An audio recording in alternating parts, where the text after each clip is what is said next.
Bom dia, meninos do nono ano. Então, dando continuidade à nossa revisão, vamos falar um pouquinho agora sobre os conceitos básicos da química, tá? Então, a química, ela é uma ciência experimental que ela vai estudar as transformações que ocorrem na matéria, certo? Então, se ela estuda as transformações da matéria, quer dizer que ela vai estudar as reações químicas, as mudanças físicas de todos os materiais, de todas as substâncias.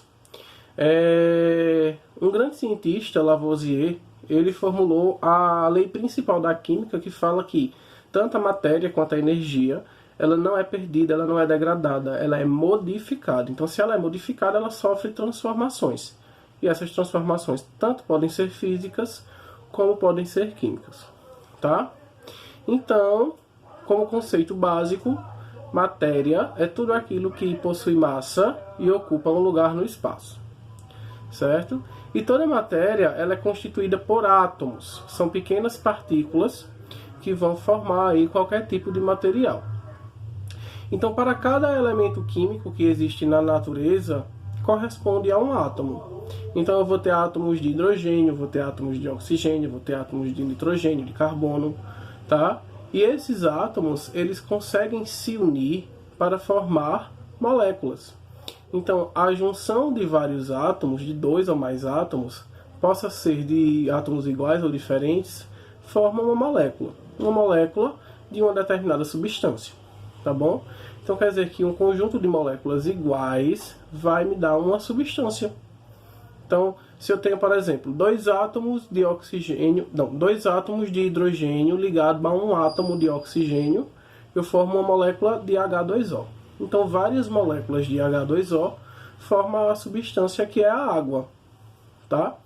Então, esses são os conceitos básicos que vamos estudar na química, que vocês precisam saber. Esse é o beabá da química. Nunca esqueçam isso, certo? Então, a matéria ela é formada a partir dessas combinações de átomos, tá? Então, a gente vai utilizar também algumas unidades de medida na química, como a massa, que é a quantidade de matéria que existe em um corpo, que ela é medida em quilogramas, o volume, que é medido em litros ou centímetro cúbico, a temperatura, que vai medir aí a agitação o grau de agitação das partículas. Temos as três escalas, que é o Celsius, o Fahrenheit e o Kelvin. A pressão, que ela é medida em atm ou atmosferas, certo?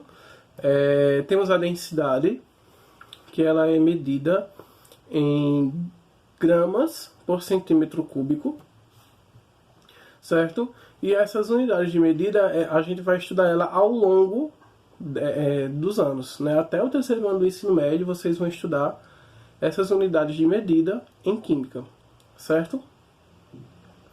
Então, falando um pouquinho sobre as características da matéria, toda matéria ela vai possuir três estados físicos básicos, que é o estado físico sólido, o estado físico líquido e o estado físico gasoso. E esses estados físicos, eles se diferenciam de acordo com a união entre as partículas e a organização que existem nelas, tá? Essa união se dá por duas forças, a força de coesão e a força de repulsão, tá? Então, quanto mais próximas uma partícula da outra, elas têm mais força de coesão, elas são mais coesas, né? E a coesão é uma força que permite com que essas partículas se unam. Então, quanto mais afastadas essas partículas estão uma da outra, mais repulsão essa matéria ela vai ter, tá? Então, vamos passear agora um pouquinho sobre os sólidos, né? Vamos ver as características dos materiais sólidos. Então, os materiais sólidos, eles são rígidos, eles têm o seu volume fixo, ele não é variável, o seu volume é sempre o mesmo. O sólido, ele toma uma forma própria de um objeto. Por exemplo, deixa eu ver aqui, essa caneta aqui. Tá vendo essa caneta? Essa caneta ela é sólida e ela tem o seu volume fixo e ela tem a sua forma própria, tá?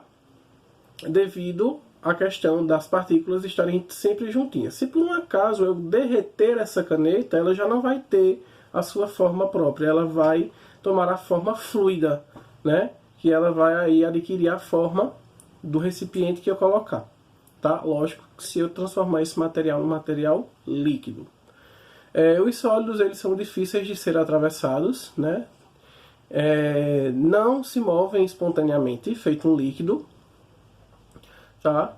E lembra sempre que os sólidos, eles vão ter um maior grau de ordem de partículas. As partículas, elas ficam muito organizadas.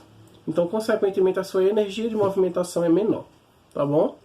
Os líquidos, eles adquirem a forma do recipiente, tá? Se eu pego uma água, por exemplo, e coloco numa garrafa quadrada, ela vai adquirir aquela forma quadrada. Se eu tiro ela e coloco numa garrafa redonda, ela vai adquirir aquela forma redonda. Então, sua forma é variável. Já o volume dos líquidos são fixos.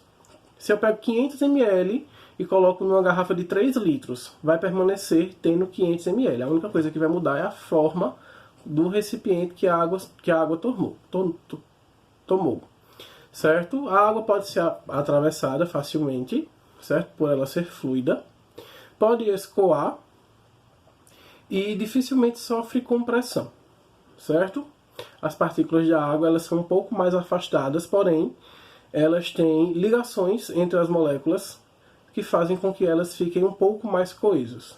Diferentemente dos gases, que eles vão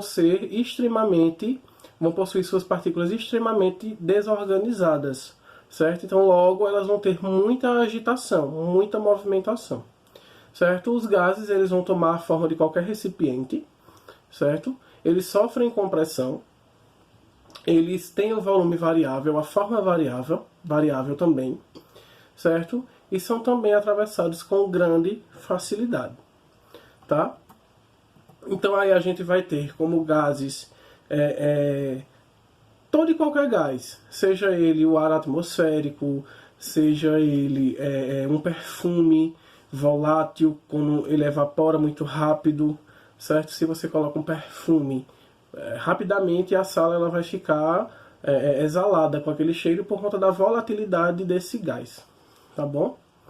Então, como mudança de estados físicos, vamos ter aí a solidificação, que é a passagem do líquido para o sólido, a fusão, que é a passagem do sólido para o líquido, a vaporização, que é a passagem do líquido para o gasoso, a condensação, que é a passagem do gasoso para o líquido, e a sublimação, que é a passagem do sólido para o gasoso ou do gasoso para o sólido.